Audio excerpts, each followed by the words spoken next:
Bref, j'ai choisi de me retrouver en tant que femme, en tant que mère et en tant que moi-même toute seule. J'ai choisi de me retrouver. Alors aujourd'hui, on va aborder cette thématique de comment se reconnecter à soi en tant que femme quand on a vécu ou quand on vit sous emprise dans le couple.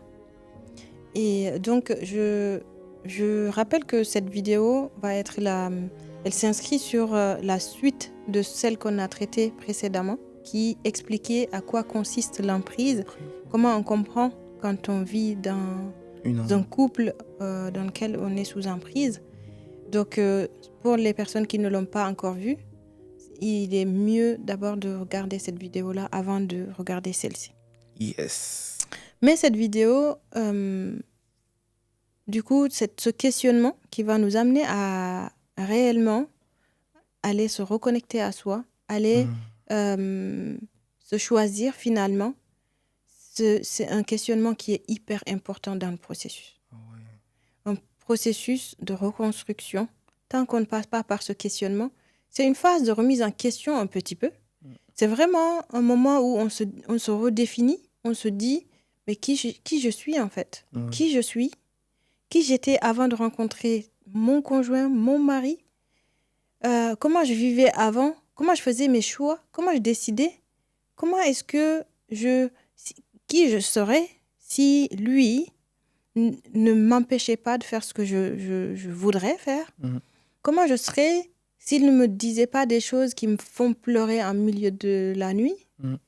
Comment je serais si réellement j'avais la liberté chez moi de faire des activités qui me plaisent sans que l'autre m'empêche de le faire, en fait.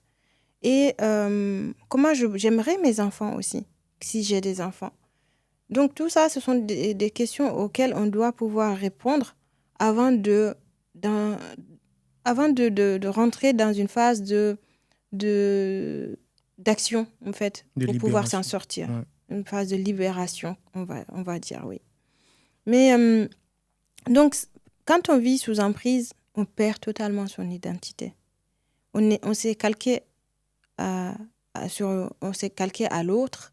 On ne fait on fait les choses en fonction de l'autre, ce qu'il veut. Et parce qu'il peut y avoir des représailles aussi, hein, si on ne le fait pas. Donc, c'est si je ne le fais pas, il va se passer ceci. Donc, vaut mieux que je le fasse, surtout quand il y a des enfants. Et les enfants, à partir du moment où il y a des enfants dans le couple, l'emprise s'installe réellement. L'emprise ne s'installe pas autant quand il n'y a pas d'enfants, en fait. À partir du moment où il sait qu'il y a un enfant, 2 enfants, 3 enfants, plus il y a d'enfants, plus il va pouvoir te mettre vraiment sous emprise et tu vas avoir... Parce que d'abord, tu vas avoir de la gêne à ce qu'il se passe certaines scènes devant tes enfants. Tu vas vouloir protéger tes enfants de ce qui se passe. Tu ne voudras pas... Ça, c'est très dangereux. Hein. Ça, c'est dangereux parce que, en fait, des cris devant les enfants. Alors, moi, je n'ai pas vécu de scène où il insultait, où il disait de gros mots. Au contraire, nous, c'était autre chose. Nous, il fallait tellement être impeccable au niveau des paroles que il n'y a aucune limite.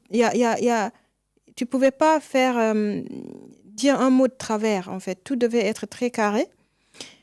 Et au contraire, en fait, finalement, je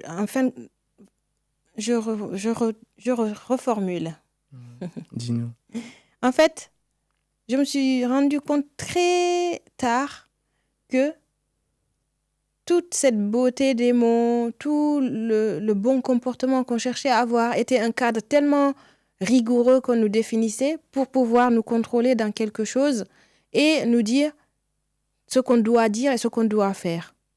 Et c'était uniquement un moyen aussi de contrôle, en fait. Parce que te dire ce que tu dois faire, ce que tu dois dire, et t'interdire de dire telle ou telle autre chose, ça va jusqu'à un certain niveau. Quand c'est trop, c'est pas bon, en fait. Et donc, on est un peu dans ça. Et dans le sous-emprise, et comment dire, quand tu cherches à t'en sortir, à un moment donné, tu vas devoir t'extraire de tout ce qui se passe. Tu vas devoir analyser la situation, peut-être en prise de recul. Et c'est une chose très difficile quand on est dedans. Hein. Mais tant qu'on ne s'est pas posé les questions, tant qu'on n'a pas redéfini un peu sa boussole, c'est compliqué, en fait. Et définir sa boussole, ça va redevenir d'abord de se positionner au niveau de ses besoins. De quoi est-ce que j'ai besoin? Moi, par exemple, quand j'étais là-dedans, à un moment donné, j'ai décidé de faire du sport. Et d'ailleurs, dans mon livre, j'en parle. Et je disais que ma phase de prise de conscience est venue. On était en Grèce, c'était le jour de mon 33e anniversaire. C'est à ce jour-là, j'étais sur une plage eau turquoise, vraiment. C'était tellement beau que c'était pas normal de ne pas être bien quand on est là. Et moi, j'étais en pleurs. C'était mon 33e anniversaire, je me sentais vide. Je me disais, OK, ma vie, j'ai l'impression que j'ai rien réalisé, que je ne suis rien, que je ne suis personne et que je n'apporte pas plus de valeur que ça. Parce que c'est le discours que j'avais aussi, que j'étais là juste pour compléter. J'étais là, j'étais un peu l'accessoire en fait. Et donc ça, c'est un sentiment qui est très, très difficile à vivre. Donc, ce jour-là, je me suis dit, j'ai 33 ans, j'ai 2 enfants. À partir d'aujourd'hui, je vais chercher et je vais trouver ce qui ne va pas et je vais en venir à bout. Ouais, tu vas te battre pour ça, quoi. À me battre. Et c'est ce jour-là que j'ai décidé réellement vraiment de sortir de cette situation, en fait. Et c'était en Grèce, je me rappelle, 2019. Donc, ce jour-là, j'avais déjà commencé mes formations de développement personnel et j'ai fait une introspection pendant 1 an et je retravaillais tout ce qu'il fallait autour de ma vie pour redéfinir mes priorités, pour redéfinir mes besoins. Donc, j'avais besoin de faire du sport. Et donc, je me forçais à faire du sport. Même si, quand je reviens, après ma séance de sport, c'était la cata. Pourtant, je m'occupais de tout avant de partir. En aucun moment, mes activités personnelles ont mis à mal la famille ou le foyer. Au contraire, je savais m'organiser de telle manière que mes enfants pouvaient manger à l'heure. C'était juste une activité loisir. Mais vu que j'en avais plus, j'avais plus tant que ça de possibilité de faire autre chose toute seule. Donc, même le fait d'aller faire du sport, c'était problématique. Mais je faisais du sport. Et la majeure partie du temps, quand je revenais, c'était des disputes ou alors autre chose, plus.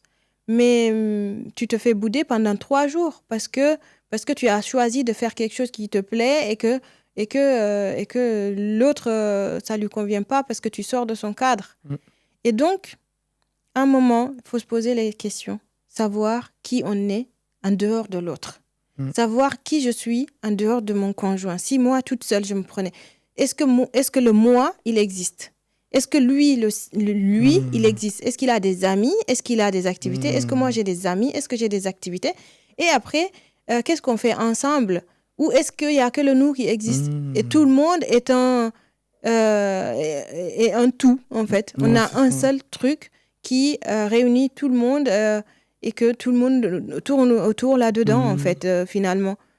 C'est pas possible, en fait. C'est pas une vie, parce qu'on a des besoins différents. Donc, la perte d'identité, il faut se poser les bonnes questions pour pouvoir retrouver son identité. Et moi, je me rappelle, c'est passé par plein de choses. La musique, y a plein d'éléments sur lesquels j'ai dû me poser la question et retrouver le plaisir aussi. Retrouver le plaisir, parce qu'on perd le plaisir à faire les choses. On est tellement perdu, on est tellement... on n'aime plus rien. On n'a plus le Le goût goût de à... la vie. Voilà, on n'a plus le goût à la vie. On est habité que par la peur, l'inquiétude de Mm, attends, qu'est-ce que j'ai pas fait là? Qu'est-ce que je mm, devrais faire pour que tout soit bon? Sauf que quand on fait, il y a autre chose qui nous est demandé encore. ouais, Donc ça finit pas. ouais, C'est une boucle infernale. ouais. Voilà. Donc, à un moment, il faut se poser les questions et se dire qui je suis en dehors de lui. Qui est prioritaire pour moi? Par exemple, dans la vie de tous les jours, ou ma vie, si je me projette sur les années à venir, quelles sont les 3 priorités de ma vie? Qu'est-ce qui est important pour moi? Moi, c'était mon rôle de mère qui était important. Moi, la religion était importante. Moi, le travail était important aussi. La famille, c'était important. Et par contre, c'était important pour moi aussi d'avoir des activités de loisirs parce que j'aime faire le sport. Donc, tout ça, j'ai dû redéfinir le fait de faire du sport, le fait de rencontrer du monde. Je faisais beaucoup le bénévolat. J'ai commencé le bénévolat quand j'avais 12 ans. J'étais au collège. Au collège, je faisais partie des clubs et voilà, j'intervenais sur des activités, quoi, en dehors, des activités extrascolaires. Donc, j'étais déjà dynamique là-dedans et j'ai continué toute ma vie. Comment, à un moment donné, parce que je suis mariée, je me retrouve à ne plus rien faire? Parce que j'ai des enfants, je me retrouve à ne plus avoir aucun loisir parce que j'ai pas le temps. Ça, c'est pas vrai. Quand tu es en couple, vous êtes 2, tu peux quand même avoir une demi-heure par jour, par exemple, ou une demi-heure tous les 3 jours, où tu peux te consacrer à toi et aller... c'est petit même, en fait. Oui, mais j'exagère en disant une demi-heure. On est d'accord. Mais moi, quand j'ai commencé un peu à m'imposer ces choses-là, une demi-heure de méditation, parce que aussi quand je faisais la méditation avec la respiration, c'est par nécessité que je l'ai commencé, parce que j'avais eu une infection au poumon et il fallait que je travaille ma respiration. Donc je m'obligeais à m'enfermer dans ma chambre pendant au moins une demi-heure pour pouvoir faire cette respiration qui me permettait de retrouver de l'oxygène, en fait. Et je me suis habituée à ça, et même quand j'allais mieux, j'ai continué, même si ça posait problème à une personne dans le foyer. Mais de toute façon, il faut penser à le faire parce que c'est essentiel. On est un individu à part entière avec des besoins différents qu'il faut satisfaire. Et si je comprends bien, c'est l'ensemble de tes questions qui t'ont fait comprendre que là, tu as envie de recommencer à faire le sport, tu as envie de recommencer à sortir. C'est bien ces questions-là qui t'ont amené à ces conclusions? C'est l'ensemble des questions que je me suis posées. Parce qu'en me posant toutes ces questions, j'ai compris que j'étais dans quelque chose dans laquelle je suis inhibée et que je ne vivais pas pour moi. Ça, c'est important. Ça. Je ne vivais que pour les autres et que je m'adaptais à toutes les situations pour pouvoir faire plaisir aux autres membres de ma famille et que je ne satisfaisais pas mes besoins à moi. Donc ces questions-là, oui, ce sont toutes ces questions qui m'ont permis d'aller vers quelque chose qui va construire mon identité à moi et de redéfinir justement des choses qui font que je vais sur quelque chose qui me plaît. Et voilà, aujourd'hui, comment je suis en face de toi, je fais des vidéos qui sont postées sur YouTube. J'aurais pas défini ça il y a quelques années. Il y a quelques années, si j'avais pas décidé, si je m'étais pas posé les questions, sur qu'est-ce qui est important pour moi, j'aurais pas compris que m'exprimer et partager avec les autres est important. Donc, il y a 5 ans, on va dire il y a 5 ans ou un peu plus, j'ai commencé à me rendre compte, parce que j'ai commencé mes formations 2018-2019, et en 2019-2020, réellement, j'ai défini que pour moi, partager et rentrer en lien avec les autres, c'était vraiment important et que c'est quelque chose que j'avais envie de continuer dans ma vie. Et au-delà de mon métier, je le fais aussi par le biais des réseaux, par le biais des rencontres en association et autres. Donc, si je n'avais pas défini mes priorités, je ne serais pas en face de toi aujourd'hui, Fanel. Je ne serais pas en train de faire des vidéos qui m'amènent avec lesquelles je m'engage à traiter des thématiques aussi compliquées. Et ça, c'est un positionnement. Parce que c'est pas facile de venir parler de sujets comme ça et de dire aux gens, est-ce qu'on peut prendre conscience qu'il y a un problème quelque part? Moi, je viens pour questionner. Je viens pour questionner les gens avec mes vidéos. Mais pour questionner les gens, il y a plein de choses qu'il faut dépasser. Donc ça, c'est moi, ça m'engage moi. Mais si toi, tu es dans un couple comme ça, si toi, tu as perdu tous tes repères et que tu ne sais pas, tu ne sais plus qui tu es, tu ne fais plus aucune autre activité qui te fait plaisir, qui t'apporte de l'énergie et de l'oxygène, bah, qu'est-ce qui te ferait plaisir? Aujourd'hui, qu'est-ce que tu peux décider de faire qui est uniquement pour te faire du bien à toi? Voilà. Et vers quoi tu peux t'orienter pour aller vers réellement ce qui est important pour toi dans la vie de tous les jours. Et dans ta vie, toi en tant que femme, en tant que maman et en tant qu'épouse aussi. Parce qu'on peut s'épanouir en couple. En tout cas, c'est ma conviction. C'est ma conviction. J'ai vu autour de moi qu'il y a des couples qui fonctionnent. Et donc, ces couples-là, si pour ces personnes-là, le couple a fonctionné, c'est que normalement, c'est possible. Et je ne veux pas renoncer à ça. Parce que je suis tombée sur la mauvaise expérience. Non, je ne renoncerai pas à ça. Et donc, je veux bien croire que les autres aussi peuvent se reconstruire et trouver un couple dans lequel ils peuvent s'imaginer avoir des besoins qui sont respectés. Excellent ça, ok. Donc du coup, une fois qu'on s'est posé les questions, c'est quoi la prochaine étape? Alors, une fois qu'on s'est posé les questions, la prochaine étape, c'est l'action. Il faut agir. Entre les deux, il y a un élément intéressant et un élément indispensable. C'est la décision. Ah ouais. Tu dois décider. Si tu ne décides pas, tu ne feras rien. Tu peux écouter mes vidéos, tu peux faire tout ce qu'il y a à faire et tu peux comprendre. Tu peux comprendre que tu as des besoins qui ne sont pas respectés. Tu peux te poser 1001 questions tu vas tourner là-dedans. Un peu comme quand tu as lu le livre de Anne... Voilà.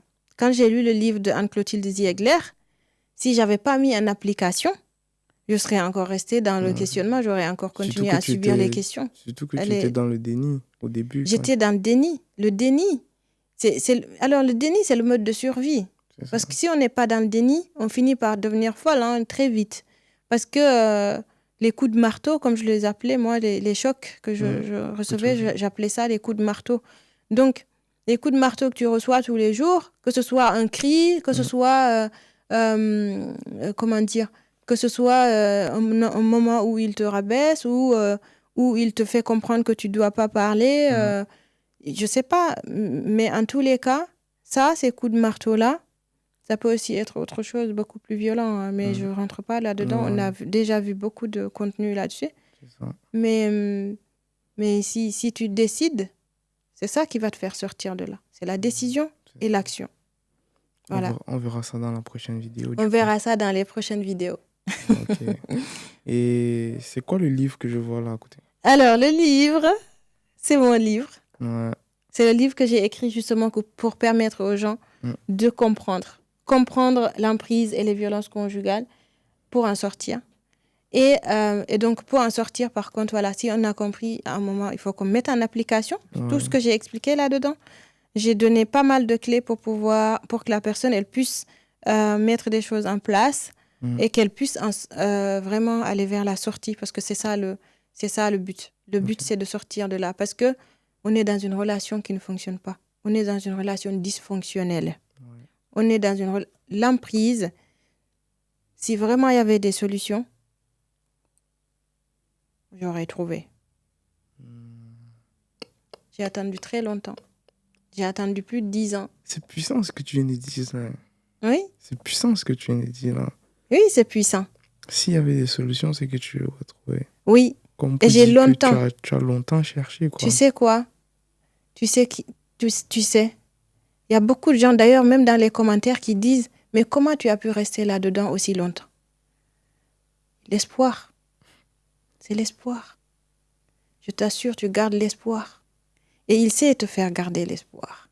Quand il te parle, quand il vient là, quand tu dis cette fois c'est fini, et il se met en face de toi, il sait comment te donner espoir. Et toi, tu vas te remettre à avoir espoir que ça va fonctionner. J'ai longtemps eu espoir. Même quand je suis partie, j'avais encore espoir qu'un jour on pourrait se remettre. Parce que c'est de l'amour, moi, que je ressentais. Moi, je ressentais de l'amour. Et donc, quand tu ressens de l'amour pour la personne, tu peux avoir espoir que ça fonctionne et que ça se remette. Et ça te manque. Tu as envie que ça redevienne comme avant. Surtout quand il y a des enfants. Tu as envie que tes enfants restent dans un foyer. Donc, tu comprends bien là, je suis en train de me rendre compte pendant que je te parle, que je ne suis pas en train de dire à une personne, pars de ton foyer, abandonne la relation, enlève à tes enfants de leur foyer et de leur père. Non, je ne suis pas en train de dire ça. Je suis en train de dire, sauve-toi. Sauve-toi de quelque chose pour laquelle il n'y a pas de solution. Et moi, c'est réellement quand j'ai commencé à chercher les informations en dehors que j'ai compris qu'il n'y avait pas de solution pour rester. Parce que c'est ce que je voulais, moi. Moi, je voulais les solutions pour rester dedans. Parce que je voulais ce foyer pour mes enfants. Mais j'ai fini par comprendre qu'il y a une chose qui m'attend là, c'est le pire. Et c'est la mort. Donc, je dis qu'il n'y a pas de solution. Par contre, on peut s'en sortir. Donc, j'ai écrit ce livre pour permettre à la personne de pouvoir finalement essayer de voir comment le mettre en application dans sa vie et sortir de là. Ok. Donc, tu me donnes rendez-vous à la prochaine vidéo pour la suite. À la prochaine vidéo, je donne rendez-vous pour la suite de ce qu'on est en train de dire. Okay. Pour pouvoir se procurer de mon livre, vous pouvez le trouver sur mon site internet, kadibalde.com. Vous pouvez aussi le trouver sur Amazon, bien sûr. Et n'hésitez pas à le commander. Et vous avez réellement, toutes les informations là-dedans. Okay. Et on mettra les liens aussi en description de la vidéo pour que les personnes puissent pouvoir y accéder facilement. Okay. Merci.